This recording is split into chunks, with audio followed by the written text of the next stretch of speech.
Hello, Jimjamatic here. Welcome to a brand new episode of Robot Wars episode reviews, which is Heat O, and it is the last of the trilogy of really good episodes in the latter half of the series before we start getting to Heat P and beyond, of course. But at least the semi-finals not too bad. And I'm joined by two special guests this time. Guest number one, of course, is one of my main regulars. It's Anderson9132.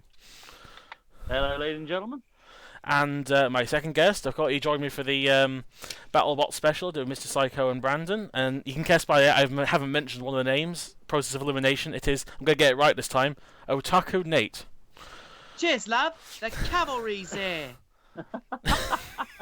Good start. That wasn't too bad, actually. I'll give you that. Well, if I sound like I'm not in voice, that's because my allergies are acting up.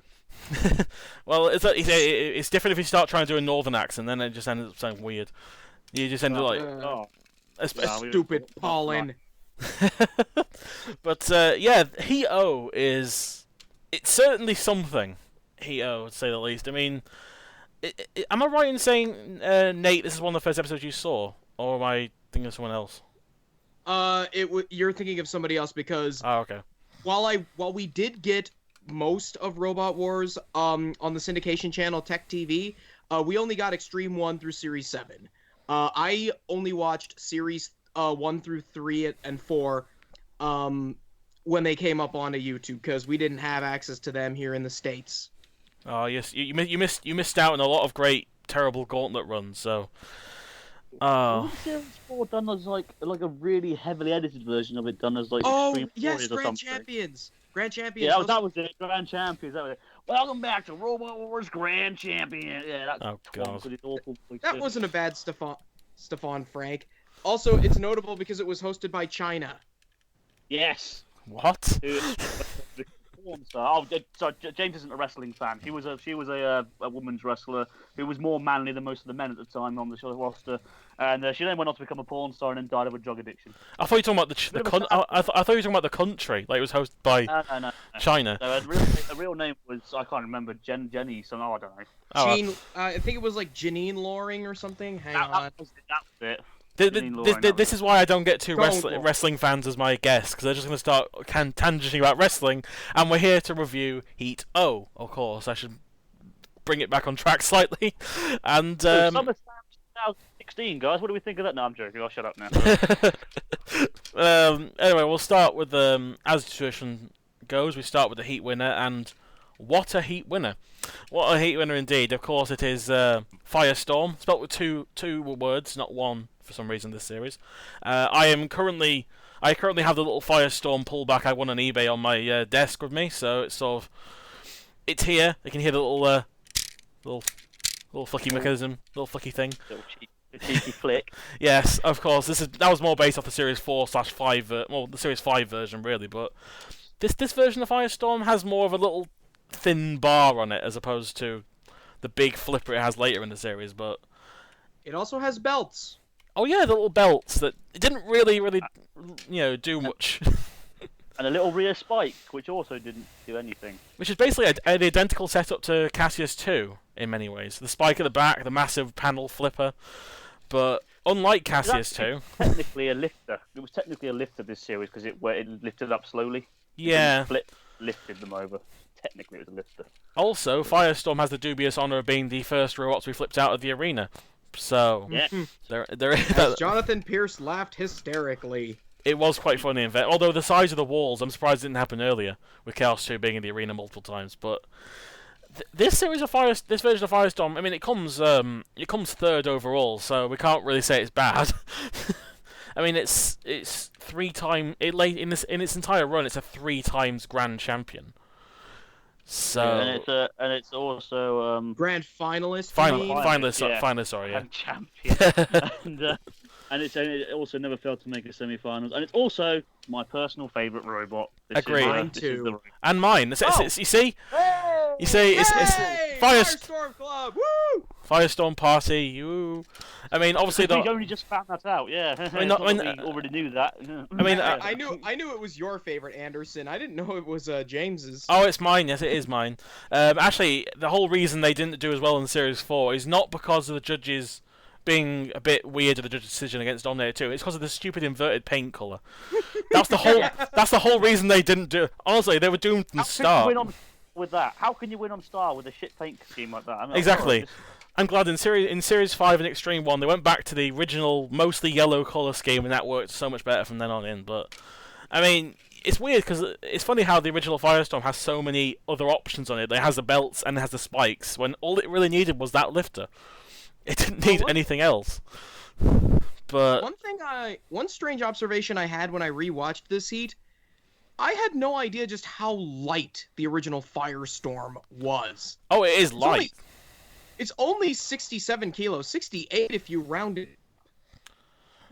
I mean, and I compared it to other robots post weight limit in because if you don't Cunning Plan or Tracy, Firestorm is the second lightest robot to make a semifinal. The only one that beats it out is Behemoth by 2 kilos. Really? Well, in Series 2. No, yeah, Series 2. Yeah, not the Series 3 kill. Yeah, because I made it the other ones, but let's put it this way. Chaps. Series 6 was heavier than that. Because that was 69 kilos.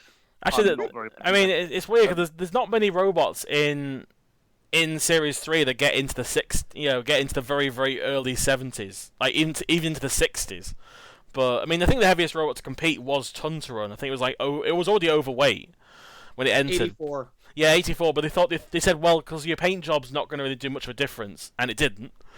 Then they just let it in anyway, and it lasted 2 seconds. So it clearly wasn't much of a debate, really. But it was meant to have a big shovel on the front of it, but yeah, they took that off. It had to have a lot more overweight. Yeah, yeah, it was only like 80 odd kilograms to begin with, but yeah, it is incredibly light. I mean, if you see like a picture of the old Firestorm without before it's been like built and all that, it is very hollow. It is a very hollow robot. I mean, compared to the later on where you'd have a little more electronics in it, it just. In fairness, though, it didn't really make much of a difference because it was still. As I said, it still came third. It's still one of the best semi-finalists of this entire series, and it paved the way for the greatness. Not Series 4 greatness, but Series 5 and 6 and 7 greatness at least. So also one of only 2 that I can think of in the UK series anyway, which had 2 separate drivers. That's true. Alex and Graham traded, and the only other robot that I can think of that had that was Little Fly in Series 4. Yay! I mean, a lot of people forget that both Graham Bone and Alex Mordew are both great drivers. They are amazing. When you think Alex Mordew was the one that drove Firestorm against Panic Attack, which is arguably Firestorm's most well-driven battle this series. Definitely. It's funny how when we talk about great drivers in Robot Wars, you bring up the likes of Nick Adams and Ian Watts and Graham Bone, and for the modern series you get Michael Oates and Alex Brown and even Zach Callias with Gabriel. But Alex Mordew, I compare Alex Mordew and Graham Bone. Anderson will get this one, but there used to be a tag team in the WWF called the Rockers that consisted of Shawn Michaels and Marty Jannetty, and they were at the top of the tag division for a while, and then Shawn Michaels went solo, and Jannetty just kind of faded into obscurity. And that's exactly. I agree with you 100% because Graham Bone is Shawn Michaels with shorter hair, obviously, and Alex Mordew is a cocaine addict. So there we go. No, I'm joking. I'm joking. Alex, if you're watching that was a joke. You were my favorite of the 2. I think he'd be more embarrassed. I think he was more embarrassed at how Firestorm did in Series 4 than by that cocaine joke. Oh, definitely. I mean, the tag division, a Scorpion outlasted them. Well, anyway, I'm sorry. I still don't. I mean, honestly, though, you remind me that I still don't understand why they chose Scorpion as their partner. I mean, I think they had to do. I think they were just partnered up. I don't think they chose to be with each other. Oh, that's even worse. They didn't get to choose. Oh, that's bad. and I thought to some degree that Pussycat was weighed down by Dietor a little bit, but Dietor did all the work when they were teamed with Pussycat. I suppose he did, yeah. But it's just a weird concept to put those two together, really. But Firestorm and Scorpion will definitely. And actually, Exterminator and Invertebrate's probably the weirdest combination of random. I went to Hereford, which is why we decided to team up for tag. It's perfectly reasonable. Let's face it. Sir Chromalot and Napalm would have a word with you on that. At least those two are sort of jokish entries. But Invertebrat and Exterminator, I just find one's a semi-finalist and future grand finalist, and one's just this robot that lost in the first round after pinning itself to the floor. Right. Put them together. Why not? Bulldog breeding Robo Chicken. That's perfect, though, isn't it? They're both animals. The Barnyard team, man. The Barnyard team. Stinger, and Nasty Humphrey. What the fuck was that? Okay, that's weird. Okay, legitimately, I don't understand that one. But we're getting slightly off track. But yeah, it's alright. I started it in first. I mean, Firestorm. This version of Firestorm is definitely the most inferior, only by default, not because it's terrible. Because it's first. I mean, let's face it, they made Groundhog. You have to. Anything's better than Groundhog. So, Groundhog. I still can't believe that's Groundhog as well. This is 3 times grand finalist, never failed to make it to the semi-finals. Groundhog is also the only one that didn't do that, and there's a reason why, because it sucks. So, and oddly enough, we mentioned a certain robot before, and of course they became the runner-up in this particular heat. It is of course Dietor. Love Dietor. Or Diotior, or Diotior, or how the hell Stuart McDonald fails to pronounce this robot multiple times. I'm gonna say this. This is my personal favourite version of Diotor. I wasn't a big fan of the squashed version with the scoop. I preferred it like this. That's just me. I mean, I agree they had to improve it because obviously that little flicker wasn't gonna be effective in later series, but I just think this one looks better. I see. I'm the opposite of you. I actually like the Series 5 version, but can we agree that it was better than what they had in Extreme 2? Yes. I'll definitely agree with that. Crap. And Nemesis, because that was a bit pants. Nemesis was never going to do anything. Let's face it. But yes. Also, I want to say, I know it's many years too late, but screw the Irish customs. Seriously. What a story that was. I mean, what makes me laugh though is they managed to get through it 2 years prior. So what was different? Yeah, it looks identical apart from it's got a flipper on it, and obviously, they even brought Nemesis with them because obviously Terra Australis used it in the International League. So yeah, I believe the story. No, you go. No, you go, Anderson. I think you're probably going to say the same as me, but I think the story goes that the customs looked at the flipper, which is in the fired position, because of the springs and safety precautions, and I think they this is what I read somewhere, that they thought it looked like a rifle or like a sniper rifle sort of thing, and they said, right, okay, because of that you can take the whole thing apart and make sure you can double check it's not a weapon. I think that was what it was, but I'm not too sure. Yeah. Also, Dietor seems to have a massive problem of being flipped over in its history. I mean, all of its main series appearances, it lost by being flipped over. And not a single time it managed to self-right. Not even one. Actually, no, I think every single loss they had was via that, wasn't it? I mean, no, they lost to Razor. They didn't get flipped over. Oh yeah, okay, yeah, right. Yeah, apart from that one. Hence why I said main series appearances, because obviously they got flipped over by Firestorm here, Ming 2 in Series 4, and then Spawn again in Series 5. So, yeah. Yeah, Behemoth flipped him over like 50 times in that battle. I think only them and Terra Australis has them. Let's face it, that was just Nemesis. So, but I loved it. This is probably my favorite teams of all time. Just because, I mean, actually, there's that one bit in this heat I absolutely adore, where like saying, "Oh, we're tempted to just drive it into the pit to get over and done with," and the other guy says, "I'll ram this up your back end or something." If you do that. He better not. He's gonna have this sticking out of his back. I love how slightly lax they were with this. I mean, they did in Series 2 burn it all to hell, so they were a little bit lax with the language back in that time. But I just want to say a big congrats on them, because they literally did put 3 months worth of work back together in a single day, and managed to win 2 battles. So fair play on them on that point. Yeah, and it wasn't like they just got through the battles. Luckily, they took them out. They beat their opponents both times. It wasn't just like they drove into the pit or something or broke down. They actually won them properly as well. So I think part of the reason why, because Dietor is in my top 10 of favorite classic series robots, is because whenever Dietor wins, it never really. I haven't watched some of these classic episodes in some time, but Dietor to me never really seemed that it got lucky. Like a lot of its wins were well earned and deserved. Even, when it was facing crap robots, it at least showed what it could do. It was well driven, and again, you mentioned this several times, it was a very reliable robot. Oh yes. I mean, maybe we forget, this is the only robot. This is the robot to stop Tornado's complete streak of getting to semi-finals. Because, fuck Tornado, Dietor's better. They beat you. They beat you. And also props for Series 4 with the Vic Reeves glasses. That's an absolute bonus. And the frying pan. Just everything. I can't wait for that Celebrity Special. That's gonna be hilarious. But let's not talk about what happened to Dietor in Series 4. Series 4 was definitely the worst time they ever had ever. I mean, well, it was in the worst heat of the series, so it was in the worst heat. It had no armor, no weapon, and it got taken out in like 2 seconds. So it's just like, by Ming 2 of all robots as well. I actually have a little story about Dietor and how I managed to somehow work it into a school project. Really? Yeah. When I was taking a geography class in 7th grade, and again, I was able to watch Robot Wars on a Tech TV.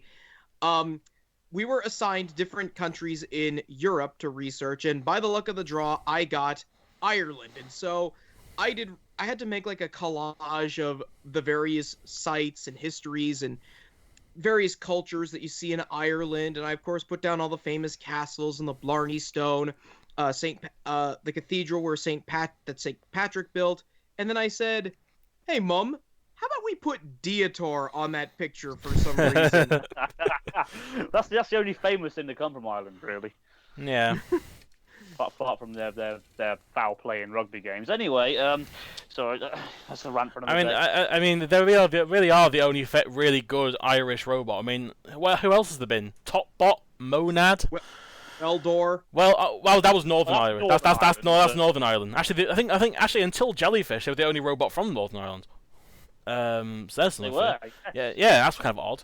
And yeah, I mean, let's face it, they're the other really good Irish robot because the Monad line, Tip Top, and no, not Tip Top, Topbot and 4x4. Yeah, that was a classic trilogy of something. I don't know what it was supposed to be. Yeah, it was just shy. I mean, I think they're the only other robot I can think of from Ireland, but they might have been actually. Yeah, I think they're the only other robot from Ireland I can think of. Yeah. Wow, Dietor's a class of its own. Hopefully Brandon will correct us in the comments below. I'm sure he will, but I'm sure he's always there to correct me.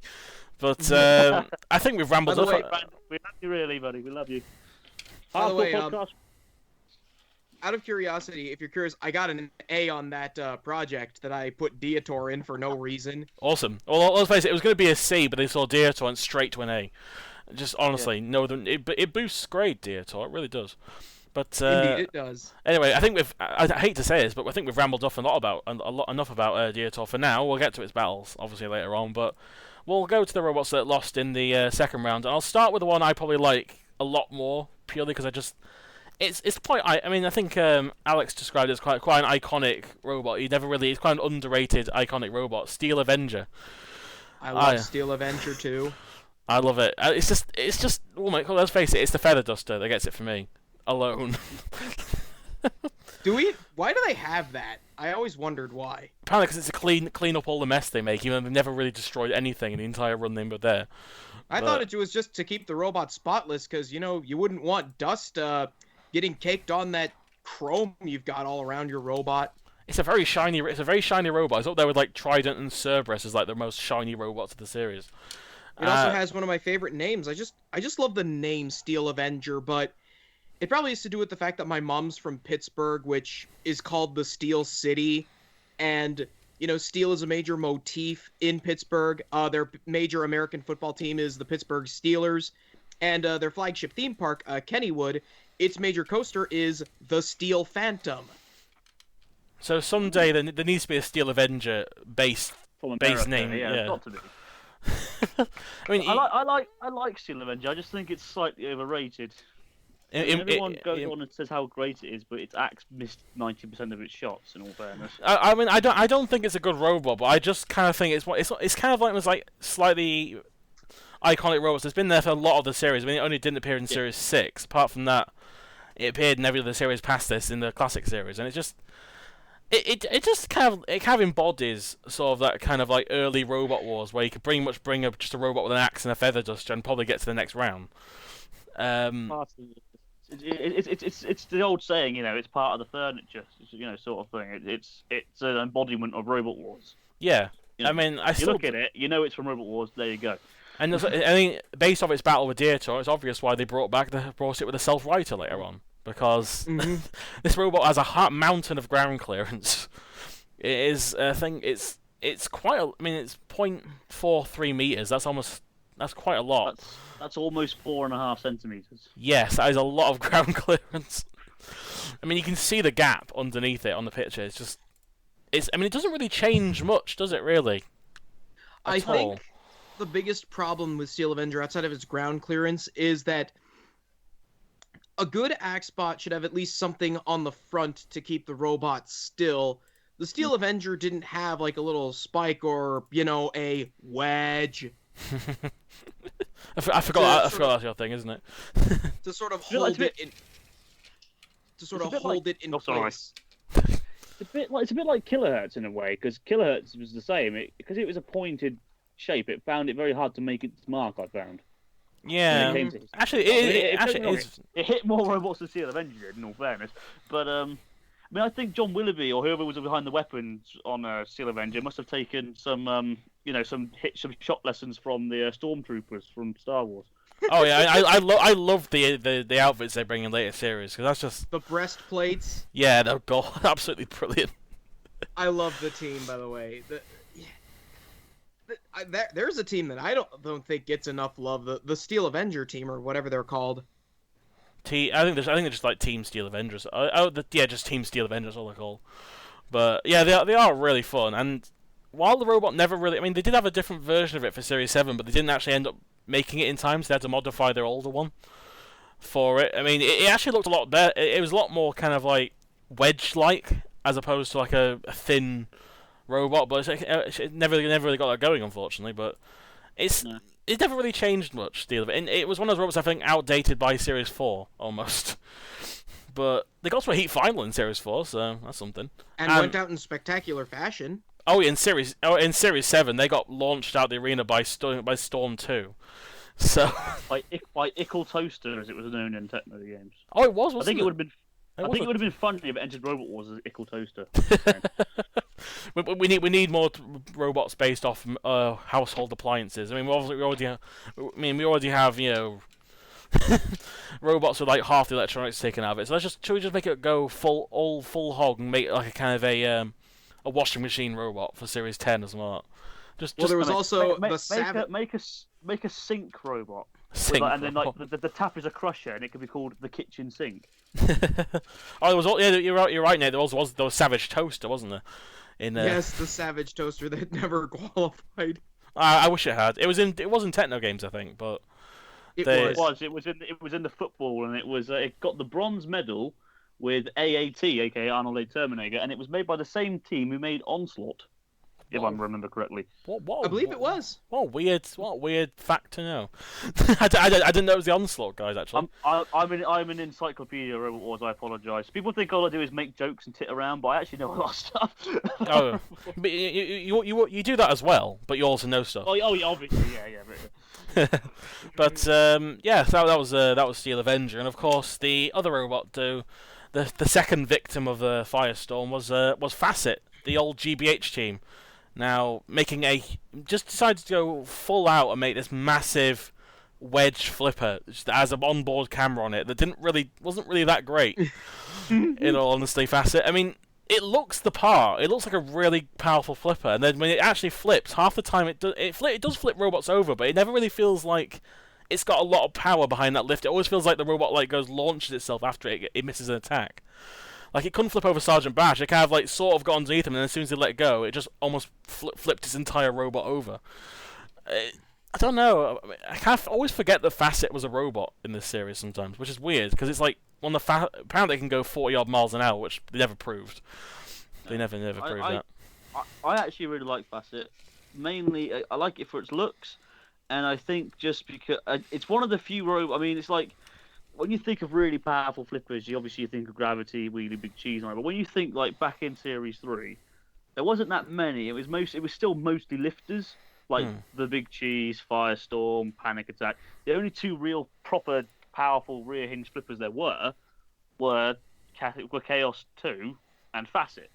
And that's why I like Facet, because it was kind of, I mean, it was just a bit unlucky that it was up against Firestorm really in this heat.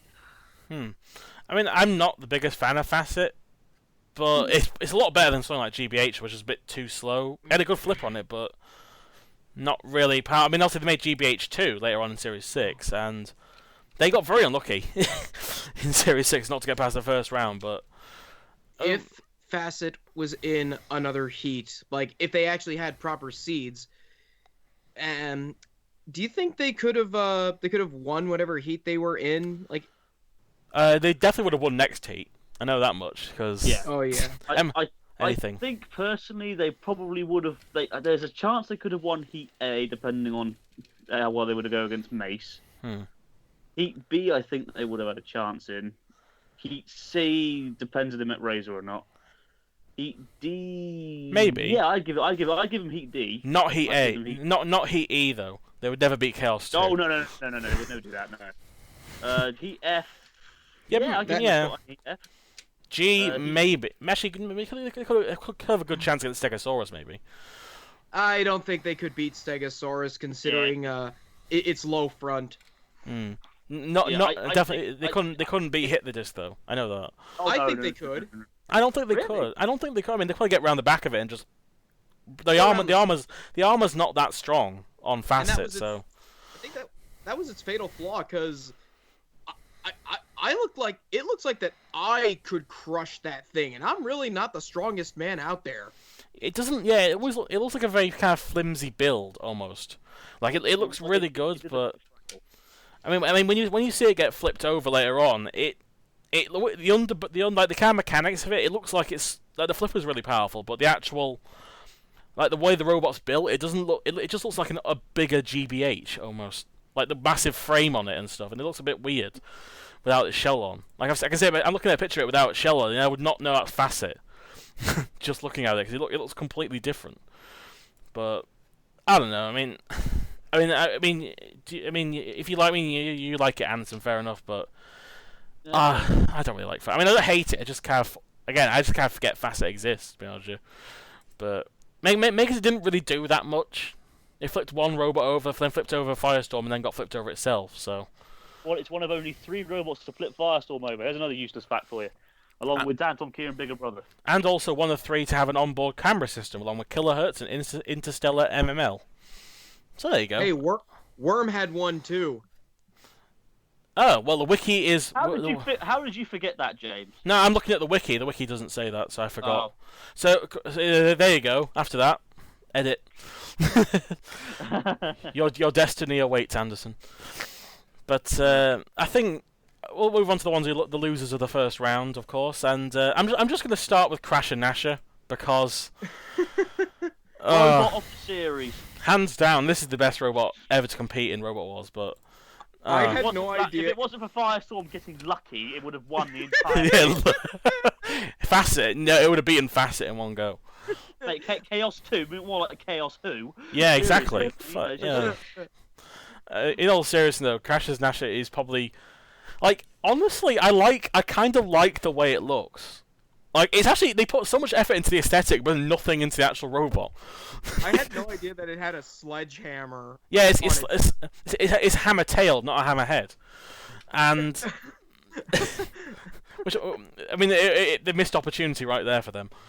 But I love the face on it. The face... I mean, I'll get to the moment, obviously, their infamous battle, in quotation marks, later on, but... this robot, some of the electronics are just hanging out of the robot. Like, you can see, like, the internals just from the outside. It's a complete, like, even, I swear, I can't prove this, but I swear that the fin on top is made of cardboard. It looks like it. There is no way that thing weighs 77 kilos. It looks like I could pick it up with one hand. 70? Oh, it is, isn't it? It's almost 78. It's heavier. Also, it's probably got one of the biggest records for highest ground clearance I've ever seen. On the road. Yeah. I mean, we're talking bigger than friggin' Mobot from Series 7 here. This is or Groundhog or something like that. Yeah. Actually, it's not quite Groundhog level, but it's close. Actually, in fact, on the notes they put clearance variable. They couldn't even bother measuring it. Well, face it, where do you start? Because there's loads of places where there's like ground clearance. I know what it is. Their foot-long ruler wouldn't reach where the actual ground clearance ended, and they didn't have a long tape measure, so they thought, fuck it, let's just put variable down. This robot, it's so long, they put it sideways in the battle, and all it did in the entire battle was just spin round, and then bonk over. You have a circular sword as your weapon, so what are you going to do? You're going to turn around and bring in your thwacky tail, which you need to spin on the spot to bring in. Yes, indeed. and also, I will give them props though, right? In all honesty, they did. The kids took it very well.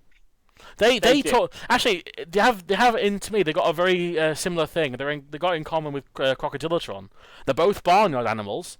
They both lost to future grand finalists, and they lost in about like 10 seconds. And they both have 2 kids in them, and they both took it very well every time.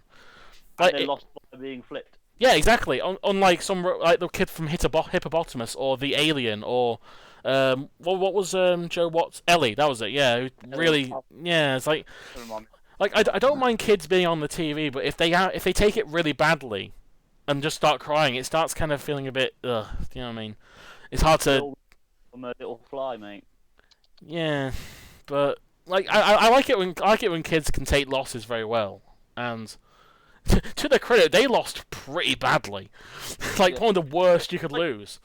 It's like the kid from Robogeddon against Hypnodisc as well. Fair play to him. I mean, he was there laughing his ass off. Oh yeah, exactly. I mean, 2 grown men in the next battle couldn't take that. Although there's this kid.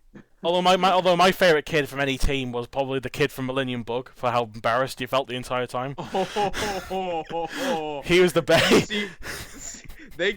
Millennium Bug gets the award for funniest intro ever. Oh, definitely. Waggle the fingers. When you see that kid looking over at his dad, you could just see his face going, "Oh God, no! Please don't, Dad." There is some genuinity to that despair on his face. Knowing that his mates from school will be watching it as well, that's probably the worst bit about it. Yeah, but Crash and actually also Nate did you want to mention something about the team names on Crash and Asher? Oh my God, yes. I watch a lot of hockey, and there's some pretty fun names in the world of hockey in both the majors and the minor leagues, and I just love that the dad and his son, their last name is Pickup. I wonder if they drove the robot there. If they did not drive the robot to the arena in a pickup truck, I'm going to be very disappointed. That is the most American last name I can think of. I mean, if there was I'm Randall Pickup. There we go. No. If a guy named Pickup had kids, he would name them all Ford, Dodge, and Chevy. And if it was a daughter, Mercedes. Anyway. And why this team never came back again? It's kind of obvious. They didn't really do much. Also, kudos really. It would have been nice for them to come back, but well. Also, props on the cardboard fish that they had. Oh, on the remote, like I got in his way half the time. Yeah. Why didn't they put that on the back of the robot? Probably would have done a lot more than that frigging sledgehammer tail thing they're going for. I think they would have done a lot more.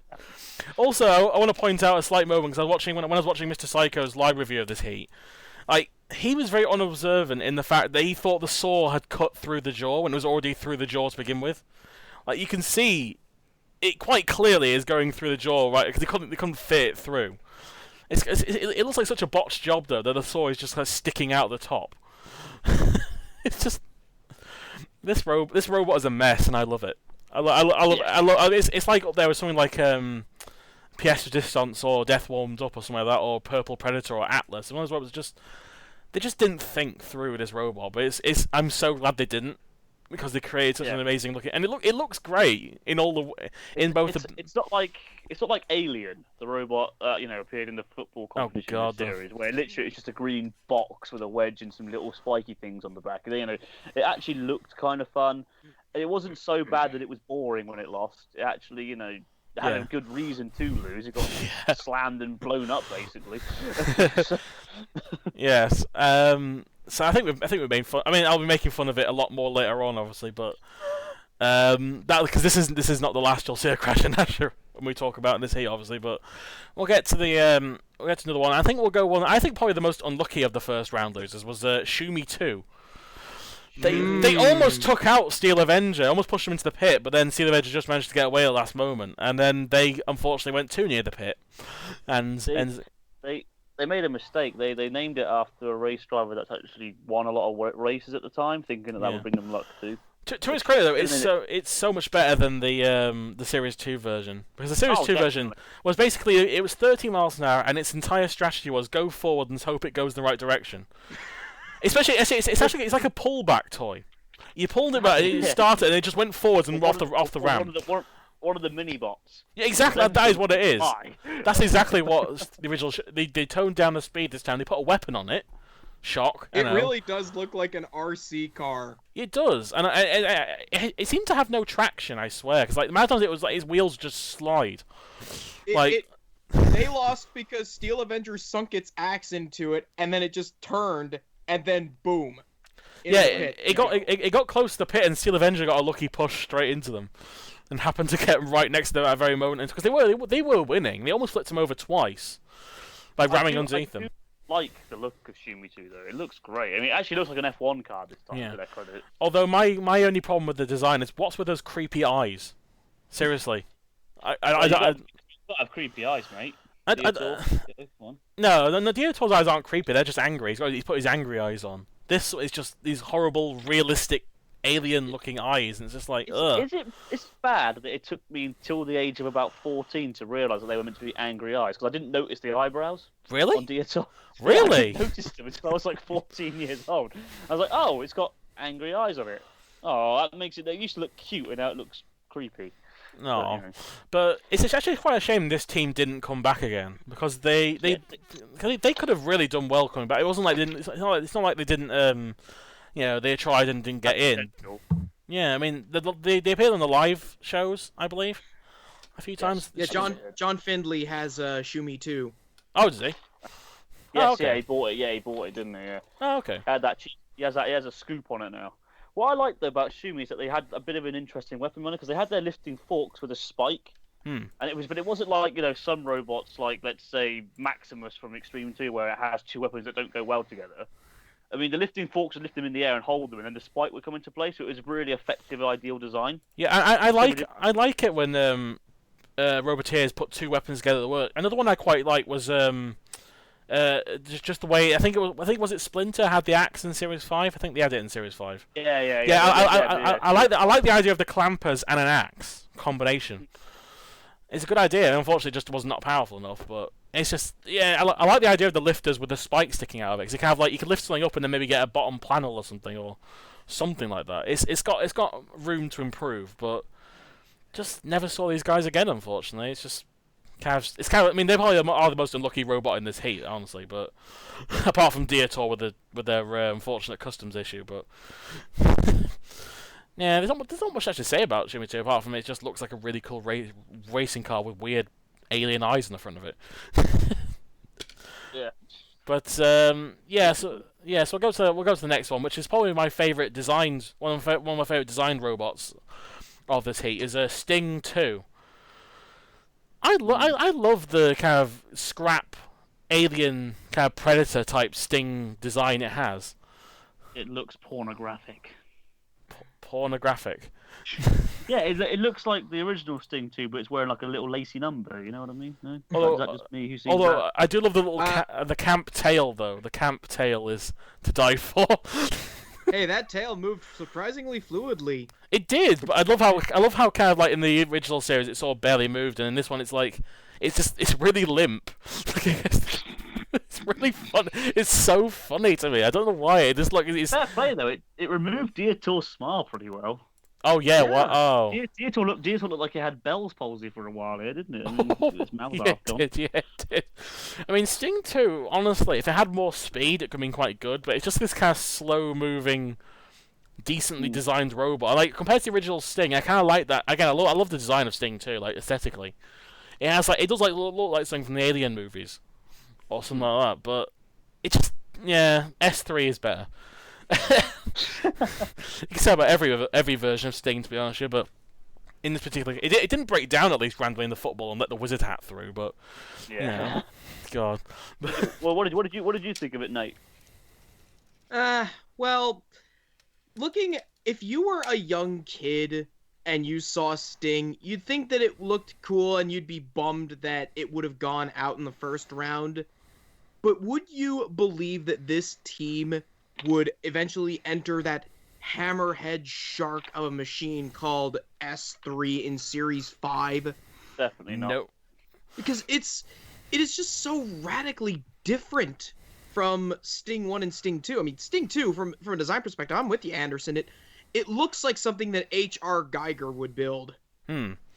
It does, and also I don't know why this makes me laugh or not, but the team are called the One Law Associates. I don't know why. I just only because they have one law, and that's to buy beers at the end of a battle. That's their law. Yeah, I mean S3 was that's not a joke. They legitimately said it, didn't they? When Dietor beat them, they said we'll be the first one to buy the beers. We're out. Finally, we can hit the pub and go home. That's what we're happy for.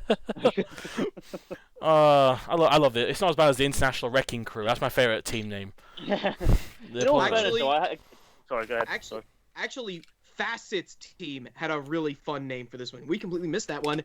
The Pneumatic Fanatics. Oh, that's a great team name. They went on to become called Team Joint Effort, if I remember correctly. Yeah, they did. It's not as cool sounding. It's not as cool sounding. It's kind of boring because nowadays in the reboot series, a lot of the teams just go by their robot name as opposed to like Team Carbide. Although I love Ironside 3's team name, Team Outlaw. That's such a cool name. What was no, Team Die Gracefully. Come on. Yes. That one's amazing as well. That is amazing. Shout out to Davey Pooh. Oh. So yeah, that was Sting 2. I mean, we'll just have to wait a couple of series for it to actually get any good. But now you were talking about like Nate earlier about when you're a dumb kid and you see a robot and you think, oh, I want it to get past the first round and it goes in like 2 seconds. Terminal Ferocity was my one. I went up because the backstory is I had to record this heat and then I had to go on holiday. I didn't get time to watch it because they didn't have a player anyway for me to play the VHS. So I was like, oh, I have to wait a whole week to watch this heat. I remember all I did. Mum let me watch like the first few minutes to see what the robots were, and that was it. And I was like, "Oh, Dietor!" And I was like, "Oh, this robot looks like a tank. It's like this really cool tank with a chainsaw. It looks so awesome. I really can't wait for it." And all week I was thinking, "What's it going to do? How's it going to beat Dietor? It's going to do really well." And I was like, "Oh, I waited a week for this. I waited an entire week." It's not as bad as I was looking forward to seeing Claude Hopper in Series 4. There was actually a week gap because of a bank holiday or some football match or something. So I had to wait 2 weeks for that heat and not one, and it got flipped over in like 2 seconds. Claude Hopper as well. Like I have bad luck of picking robots that are bright yellow that seem to have to go in 2 seconds. But I will still say though, I do love Terminal Ferocity as a design because you can't mistake it for any other robot. I like the tank aesthetic they went for it. Like it actually kind of looks like it's got a little swivel turret with a chainsaw and a little lifter. And in it, if it wasn't against Facet, it might have got past the first round maybe against some robots because it's got decent speed for a robot that's tracked. Because I think I think the what's her name, Fiona Ryland, she made the tracks for Plunderstorm. She did make the tracks for Thunderstorm, and they coated them in honey for extra grip. Honey power, come on, it does lead to one of my favourite like Jonathan Pierce like first lines of when he's introducing a robot. He says, "Let's get funny with the honey." How could you not love a robot just by that intro alone? I was like, it's just this every time I look at Terminal Ferocity, it just reminds me of that internal disappointment I got of this robot. Because also I mentioned this last heat, but fun fact. In terms of robots that have actually appeared in the series at least once, they have actually failed to qualify the most. 4 times they failed to qualify for the series. Series 4, Series 5, Series 6, and Series 8. of course, there's a robot called Knuckles, I believe, who failed to qualify 4 times also, but they never actually appeared once on TV. They never appeared on the show. Yeah, exactly. But Terminal Frost it has that dubious honor of being the robot that's failed to qualify the most of a televised robot. Do you know you just mentioned your disappointment there? Yeah. I could think of many people who had a bigger disappointment. Imagine waiting an entire year to see Razor's performance. Oh, the tears, many tears. I'm very indifferent to Razor, so thankfully I didn't have that problem. I mean, I had the problem with Overdoser. Actually, Come at me, Razor fans. Seriously, why is it that bright orangey green robots are the ones that seem to be my disappointment? Because Clawhopper, Terminal Frosty, and Overdoser were all robots I was looking forward to seeing, and they died in like 20 seconds. I don't know what it is, like a weird theme. I think I go for aesthetic as opposed to functionality. It's like, oh, this wooden robot looks like that'll be fun. Oh, this robot looks like a tank, that'll be fun. And this weird little hoppy kind of walker robot, that'll be fun. No, of course. I think it's my fault in fairness, but still. In all fairness, I can't say much about Razor because I mean, let's look how good Hobgoblin did for fuck's sake. Exactly. Oh, that was right. That was so hard for me not to talk about because I saw that fight live, and I think I told you it didn't get to the starting gate because the circular had to push it in because it was shunt. Like where House Robot was, it was that bad. It couldn't even get to where it was supposed to begin, and then after all, it moved forwards, moved backwards, and then Eruption flipped it over. That was the whole battle, but. Anyway, what's your opinion on Terminal Frosty, Nate? Well, just looking at it, I always thought that it looked like a computer. It does. No, seriously, it's called Terminal Ferocity. The box is pretty much like the equivalent of a screen, and beneath it is the main modem or keyboard from back in the days when modems were mounted horizontally.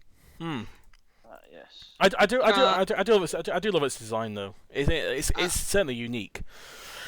I love the paint job on it too. I'm guessing that John and Fiona Ryland must be big fans of Striper. Striper? I've not heard of Striper. They're a metal band known for wearing black and yellow on stage in that sort of pattern, and most people seem to hate them because they're a Christian metal group. Oh god. Oh god. Oh god, Jesus. Sorry. Actually, and you know what? I'll say this as someone who has listened to Striper. They're honestly really good. Well, they're gonna be damn good to get my approval for the Christian rock bands. Let's see. They're not Christians who are preaching to the choir. They're Christians who are writing their music for people who want to listen to music. Oh, okay. That's the trap that a lot of Christian rock bands fall into. They actually don't write music for people who want to listen to it. So that's their issue. I want to say a quick fun fact about Terminal Ferocity quickly. It was the first ever Robot Wars robot I ever made a replica of out of Lego. It's quite easy. The good thing about Terminal Ferocity. 6 years old. The good thing about Terminal made out of 3 pieces. I shit you not. It is quite a simple. It does look like a robot you could just like paste together.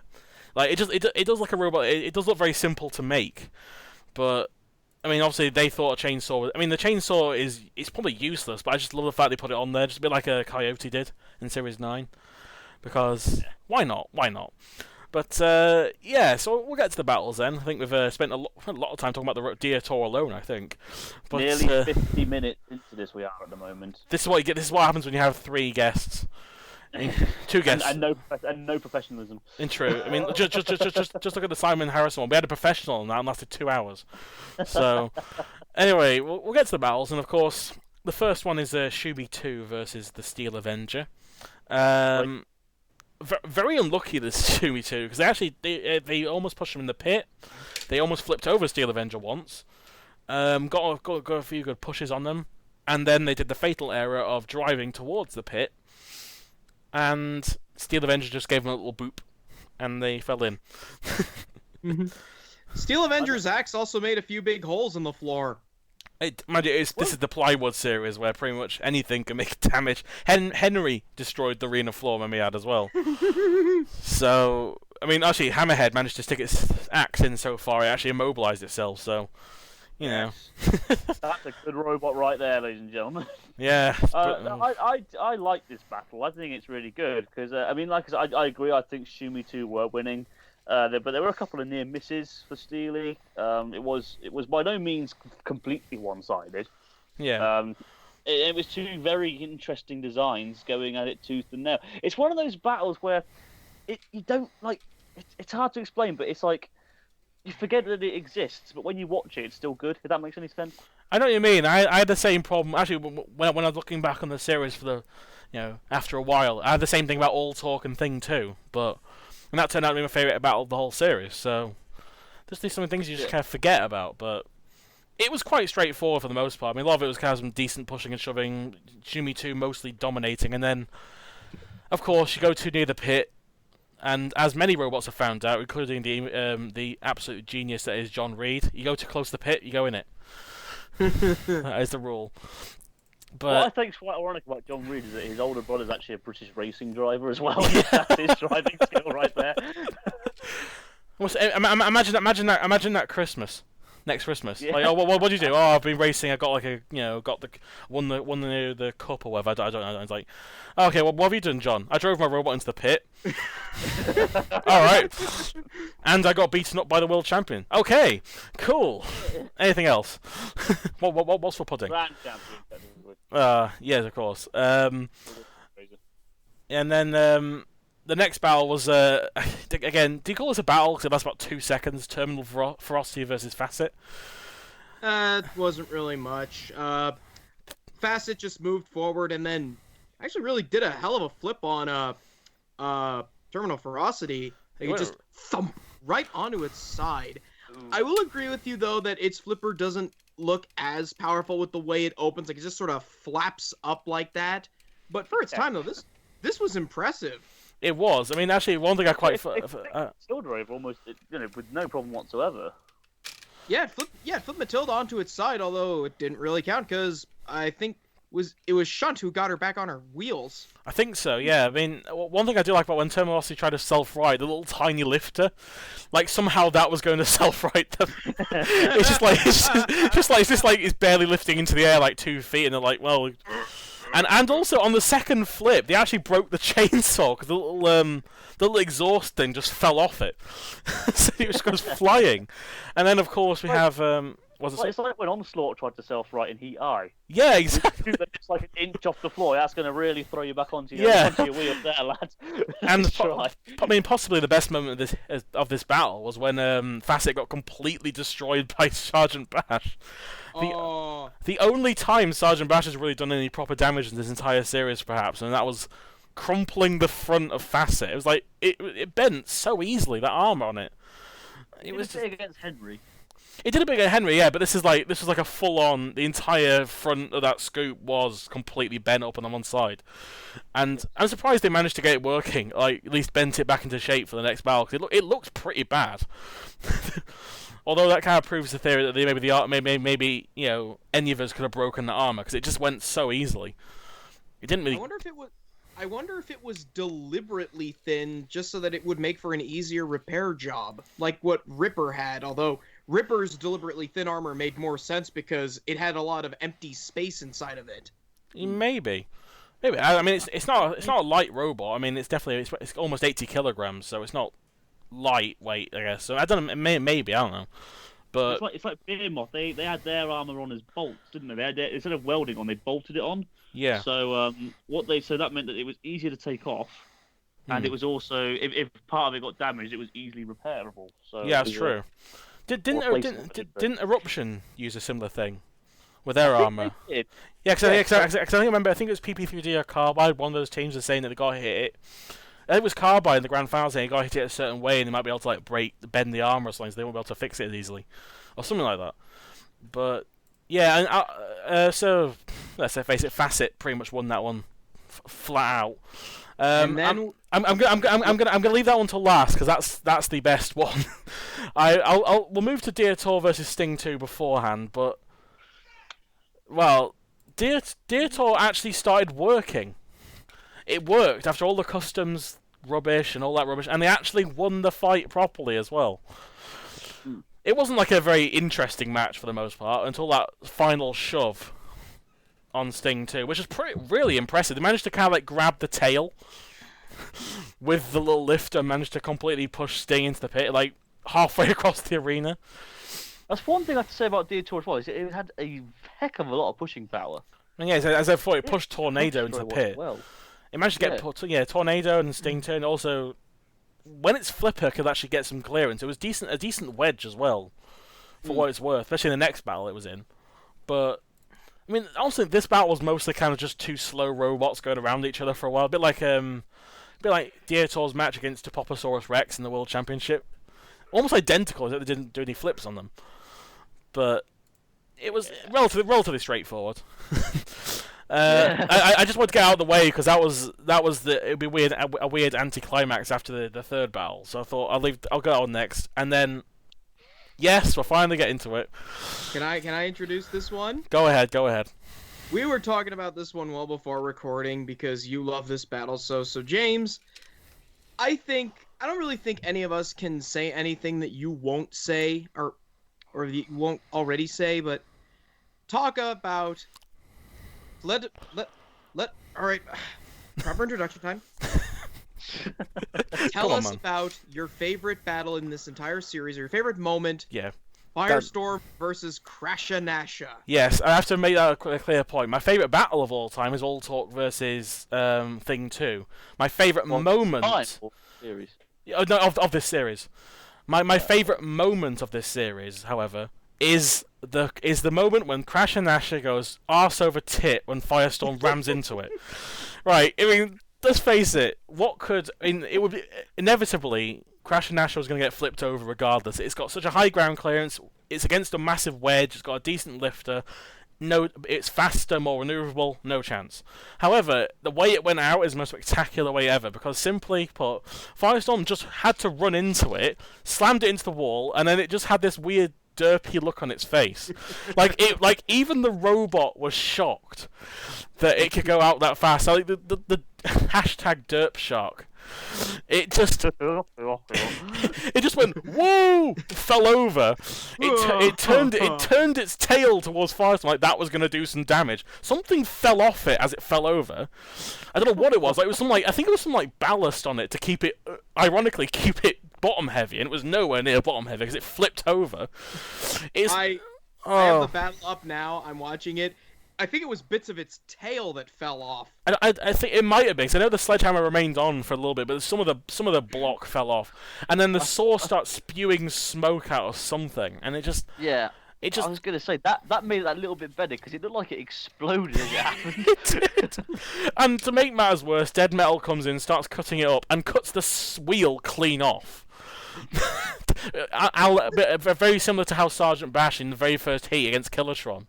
Just went whoop, flying off it. And actually, there was one moment where after they got knocked over, one of the kids, I don't know if it was the guy's son or the other kid he had with him, he just turned to the dad like, "Are we gonna do something about this?" like what else could you the dad? What could he do?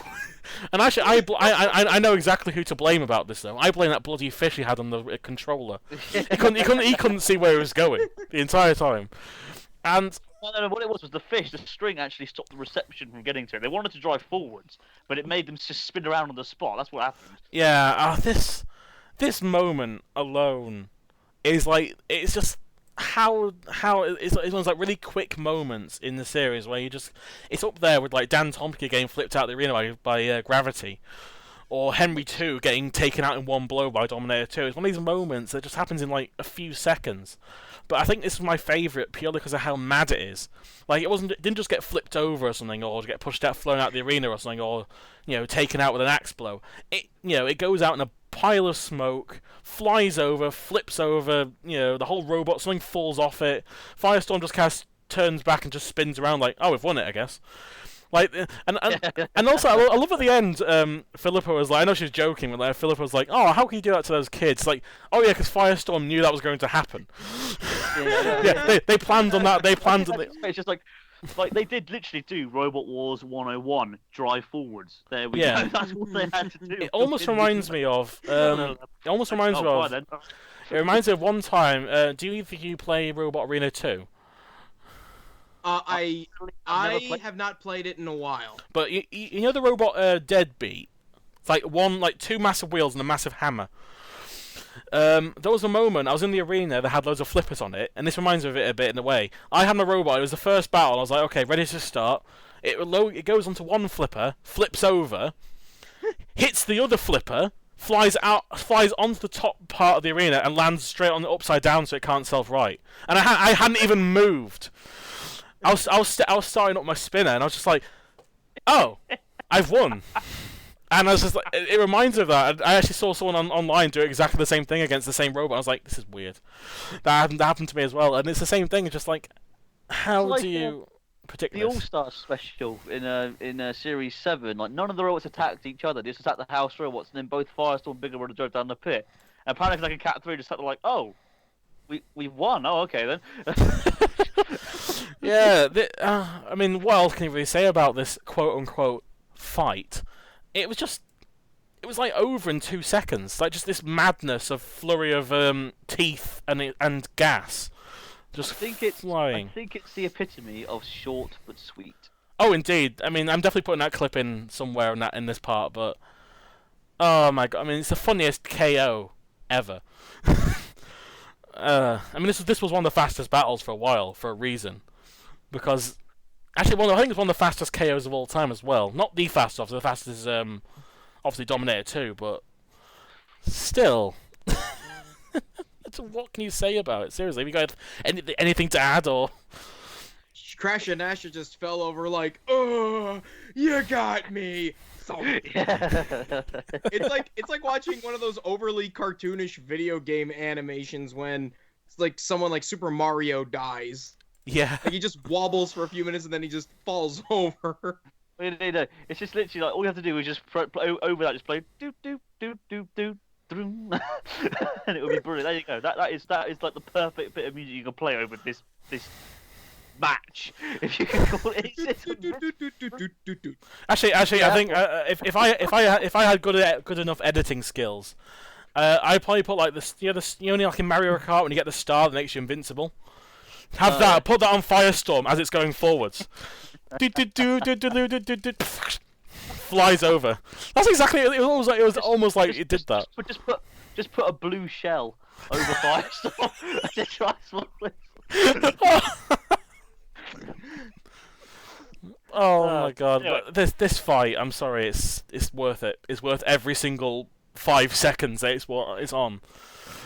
It's one of those moments. I like to show it to people who have never seen Robot Wars before, just to see their reaction. Because I don't force people to watch Robot Wars. Obviously, I just kind of say, I want to show this like 2-second thing. It's like, okay, who's gonna win this? I'll show you. Oh, okay. And it always gets a reaction.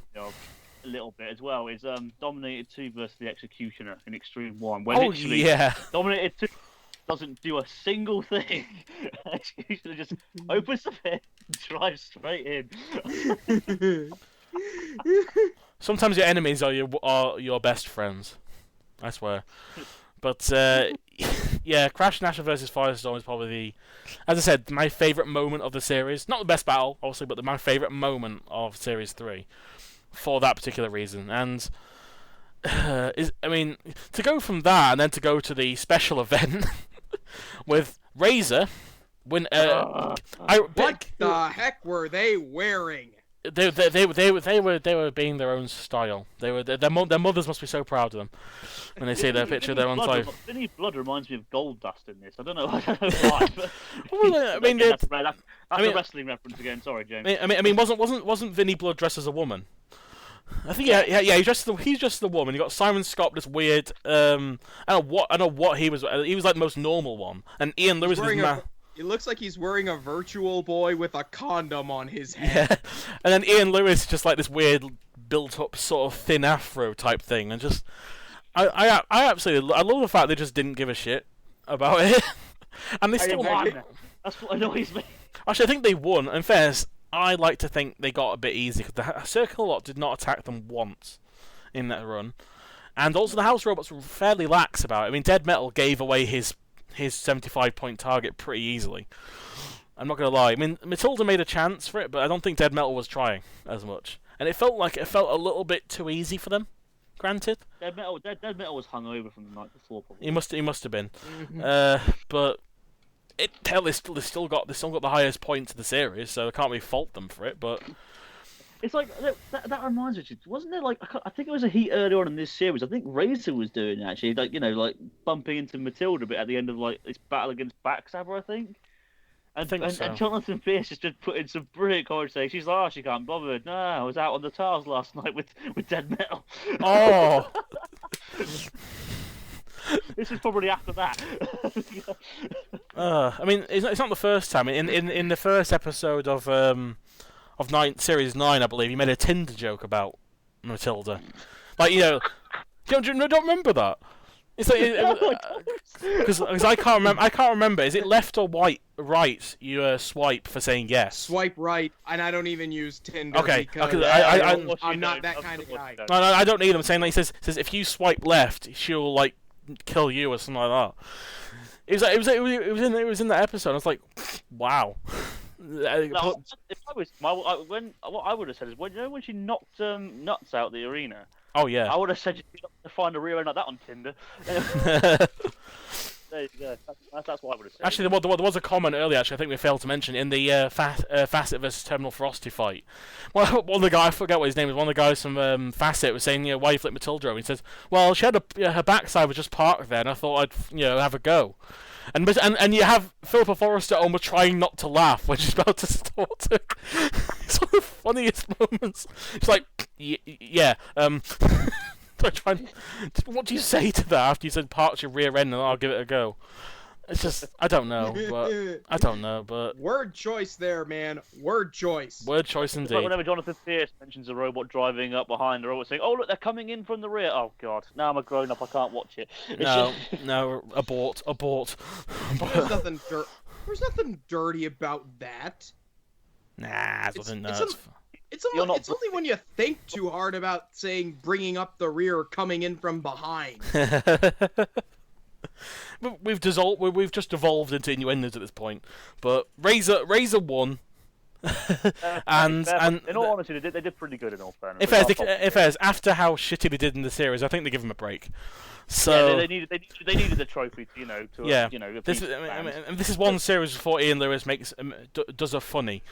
So that'll be actually relatively early on in series 4. So yay, Ian Lewis rant time. But anyway.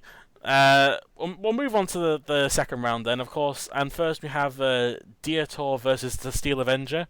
And fair play to Dietor. They actually managed to flip over a robot without actually using the flipper. They just sort of got underneath them, just rolled them over. Like, it was like quite a subtle movement. And they got underneath them and just kind of just turned round, and that somehow had enough energy to flip over the Steel Avenger. But and also they set on fire. Yay! Yeah. And here's where we get some of Jonathan Pierce's ultra-observant commentary, as he says when they're on fire, "Oh no, they're gonna have to put the robot back together again." And I just go, Jonathan, the fur is not a part of the robot. It's just there for aesthetics, man. He does pose a legitimate question, though. Where did he get all this fur from? Probably just a local fabric shop. They must be the only people buying it, because they buy the entire shop's worth every time they go in. I mean, they cover themselves in it, they cover the robot in it, and every single robot here has like a piece of it at some point. Sir Killalot had a piece of it. Yeah, it's like, I call it like the virus of Robot Wars. Like it's everyone, virus. Yeah, everyone has it at some point. Like between this and Series 5, like there's always one robot that has it every heat or something for no other reason. The most famous wielders of it, I believe, were Panic Attack and Firestorm. They often. Oh yes, yeah, that's true. Yeah, obviously, yeah, as I said before, Sir Killalot had it as well, and yeah, everyone seems to have this fur. But I'll give Dietor credit, despite the fact, as I said before, despite the fact they had to be put back from customs over and over again. Both their victories in this heat were earned legitimately. Yeah, it wasn't like they got lucky or the opponent, got lucky and was like, oh well, that was lucky for you. You didn't have to do anything. Your robot's fine now. It's like, no, they flipped a robot over and they pushed a robot in the pit. They did well to get to the heat final load, and it shows again how good Dietor really is when it's, despite how jokey it is, it's actually not that bad of a robot, in all honesty. But reliability does the trick, man. It does. I mean, this fight really wasn't that special. A lot of it was just a lot of bumping around before Dietor managed to get that lucky kind of like hit on the Steel Avenger. But Actually, also they actually speaking of other robots taking bits of their fur as trophies, they actually took the feather duster as a trophy in the next battle. They did. They actually got their own trophy. Killer also had the feather duster on his lance. and for a short while, did you notice in Series 4 in the pinball it also had Caterpillar's fur stripy tail as well? Yeah, I noticed that. Yeah, that was. It's like a weird amalgamation. And for some reason, in Spawn Again's pinball run, it had a teddy bear's head mounted on the lance, which is a bit creepy when you think about it. What that was. I'm so glad it wasn't Bunny at least on 101, because that would have been kind of. No, not Super Bunny. Anything but Super Bunny. But actually, yeah, the next battle was actually quite an impressive. The first time we get to truly see Firestorm's good flipping power was Facet against Firestorm, and I mean I think it was the second robot to, actually the third robot to self-ride, because Chaos Joe also self-ride in this series as well. So one of the first self-righting robots, and it wasn't as smooth as the other two, because it did take a second attempt to flip. The first time it just sort of flipped, and then the second time it went all the way over because the lifter's not as powerful. But I mean, actually, how did they manage to get Facet onto a point where they couldn't use their flipper? It's weird. It was very impressively done, because obviously the way it landed, it was leaning against the side wall, but it was the bit so of course, but it was leaning. Yeah, it's hard to explain because obviously Facet's got a lot of robot on the back of it as well. So that was the bit that was against the side wall, and the flipper was basically meant that the flipper was away from it.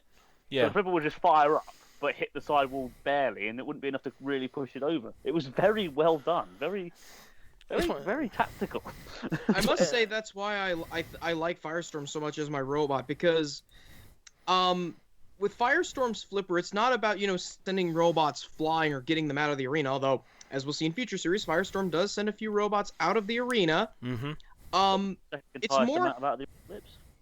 It's more about, using your flipper to get the opponent to a point where they can't recover, like Crustacean in the Commonwealth Carnage, for example, where they got it perfectly on its side. And with this fight, with Facet, they got it to a point where Facet couldn't right itself. They side-stranded it. Actually, now I think about it, they won a lot of battles by doing that. Barbarous from not Barbarous, Barbaric Response, in Series 6, Ripper in Series 7, Panic Attack also the Commonwealth Carnage, Panic Attack in Extreme 1. Actually, my favourite attack by Firestorm was the Morgue in their first battle. How it just slammed it against the wall, and it couldn't roll back over it. Like it looks like the footage was like twice speed, but how fast they went. It also there was a blur on Firestorm as they slammed him into the wall, and it was like. My personal favourite one was probably its match against Wild Thing in Extreme 1, where it got that was good. That was amazing. Stranded it right on its arm, one of few robots to KO Wild Thing. I know. That was the only KO it had. Oh no, technically it died against Razor, though it wasn't counted out, but technically it died. So yeah. But it's was Series 6 Wild Thing, so fuck it. It's one of those weird. It's one of those weird moments we managed to get a robot in a certain position that you never thought it could get in. Actually, my favourite one. I forgot my favourite one. There was one I was trying to think of, and I couldn't remember it. There's actually two. Behemoth, when Angela Scanlon was driving it. How she managed to get Behemoth stuck on its back. Yeah. I have no idea how she did that. I mean, only someone who has no idea what they're doing could do that by pure fluking. And the other one was Triterabot in an earlier heat against Evil Weevil. How it was like this robot that could go upside down, turn every way, go every single direction, but could get stuck in its side very easily. I'd like to mention Apollo versus TR2. Oh yeah, that was another one as well. That was quite an unlucky way to lose, actually. Really, just kind of get stuck on the back and not able to. Actually, the Bum Axe would have saved them. Yes, the Bum Axe would have actually saved them. The most powerful weapon in Robot Wars, next to the Iron Mask's axe, of course. But yeah, somehow, and because of how skilled the Firestorm guys are, they have managed to get Facet stuck on their side, unable to use their massive flipper to even do anything to it, and just kind of left them hanging. So, and also it did lead to a very obvious but very nice pun from Philippa. Should be a flipping good match then. Should be just part of. Sorry. I love it. Oh, also, Facet caught fire. Oh, Yeah, it I was did. gonna mention that, It yeah. did, didn't it? I mean, that I have to say, right, on an internal damage point, has to be some of the most severe damage done by a house robot. Oh, Sir Killalot just guts You it, can doesn't he? see its internals being mangled. It's a little bit hard to watch, actually. I mean, I like it, but it's sort of. Actually, at the I same mean, there time. was one very early in the series. You never actually see the internals, but when he got Faultless Revenge and spun it round, like to the Yeah. point where his jaw was like breaking almost to spin it round. I mean, also against Wasp as well in Series 6, how it just cuts right Oh, through the no. armor and then just breaks it. It was just kind of Sir Killalot's Lance has done some horrible things in the past, and I really wish he used to have it spinning more often because it would do a lot of damage when it got in the right place. But oh well, and now we lead to probably one of the quickest heat finals next to Evil Weevil's one. Diotor versus Firestorm. This was a bit of a foregone conclusion, honestly. Firestorm flips Diotor, the end. And also Yay. it sets on fire, and how its smile sets on fire Yes. perfectly. It was amazing. Somehow like Imagine explaining that to your dentist. oh god, that'd be horrible. I mean, it was so quick, wasn't it? Literally, I think Diotor actually broke down. I think 'cause it didn't actually move. Yeah, I think it stopped, didn't it? It like turned around and then it just stopped. And that Yeah, was that. It didn't really... because when it was getting flipped over, it wasn't moving. So Yeah. it just got flipped over and then obviously pushed onto the flame pit, and then surprisingly the feather duster didn't get set on fire, which would have been hilarious if that was the case. But I think it's quite funny how it's literally just like this whole charcoal mess, and then there's just a little feather duster that survived the whole thing. Because Yeah. there wasn't really much fur left on it by the end of that fight. I think all of it burned off by the end. it wasn't as bad. Some of it caught on dead metal, and its claws caught fire. Yeah. Yes. I mean, it did. the worst Diotor's ever looked was when it was against Razor in the international league, where all it's pretty much or against Behemoth, where like both times most of its fur was gone. It was just metal at that point. But Or It's naked! yeah. Against Firestorm in Extreme 1, where literally like its eyes came off after trying to self-right, and then literally there's not an inch of fur left on it after there's been on the Nothing, flame pit. absolutely nothing. But Its eyes popping off, man. That fight with Spawn again. I laughed so hard when its eyes popped off against that. I liked it in the Celebrity Special. Like half its like its glasses, its arse, the frying pan would just fall. Like, everything was just falling off it over time. It was just I think the best Diotor fail though ever was again in Extreme 1 with the Mayhem battle. Because oh you god, see yeah. The flipper springs up before activate is called, and what actually happens there is that the clasp that holds it down breaks, Hmm. which means that basically, obviously that means that they can't lower the flipper down. Basically, the springs are broken. So before the battle even started, its flipper just broke, Oh which is why when it man, got flipped over, it couldn't do anything. that's kind of unfortunate. But yeah, That is unfortunate. And again, it took its own eyes off. But let's face it, this heat final was pretty swift. there was no. In fairness, though, what could Diotor do to Firestorm? It is one of those situations, isn't it? I mean, it's literally a case of it would have to be really lucky. Yeah, exactly. And unfortunately, Firestorm is not a robot to break down very easily, so they were never really going to have much of a chance, really. But oh well. I mean, yeah, that was Heat O, and possibly one of my favourite heats for that reason, because it's just like, there's so much stuff happening in it. You got Diotor, you've got Firestorm, you got a massive flipper of Facet, you got the Crasher Nasher moment. I mean, you got Razor winning the pinball. There's so many moments in this heat, and I think that's why it's one of my favorites. Because 3 robots in it that I really, really like. A lot of fun little moments. Again, Razor winning the pinball. The debut of my favorite robot. What is not to like about this heat? I mean, fight-wise, it's not as good as Heat N or Heat J, but it's the little moments that what makes this heat so beloved by so many fans. Yeah. Definitely, I agree. I mean, it would have been better if Crash Nasher won. I think we can all agree on that. Yes. But, Out of 10, what would you give it then? oh god, this is literally everything. Go on, you go first, Nate. Go on. Well, see, here's the thing, because if you watch my video review show, I don't give out like number ratings because I don't believe in that kind of thing. But if I did, I'd probably give it like an 8 out of 10, maybe 7.5. But I'd say an 8 is a good rating. Also, I just want to bring this up because if I don't bring it up, we'll never. If I don't bring this up now, it'll never be brought up again. But you know who else is a big fan of Dietor, or Nemesis, I should say, is our good friend Sam Elliott. Oh, yes, of course. In fact, he just posted this image in the unofficial group today. Yes, he sent it to me. I've seen that before. He sent that to me a couple of years ago because obviously me and Sam Elliott have been mates for like, God, coming close to 10 years now. I think. Oh wow. I think no, about 8 years we've been mates now. James, I think we became friends in 2009. Oh my God, that's amazing. We'll probably flash this on screen, but it's Sam Elliott dressed up as Nemesis, and yes, I got his permission to use this. Okay, cool. That's good then. Well, yeah, I mean, because his mum made that for him. Yeah. He was like 5 at the time. I don't think there are problems with showing that, but I mean, out of 10, I probably give this one a 7.5, mainly due to the battles not being as interesting. But that's really it. I mean, only because J is 9 and N is 8. I can't really give it the same score as 8, but I think 7.5 is still very, very good. But I mean, what was your score, Anderson?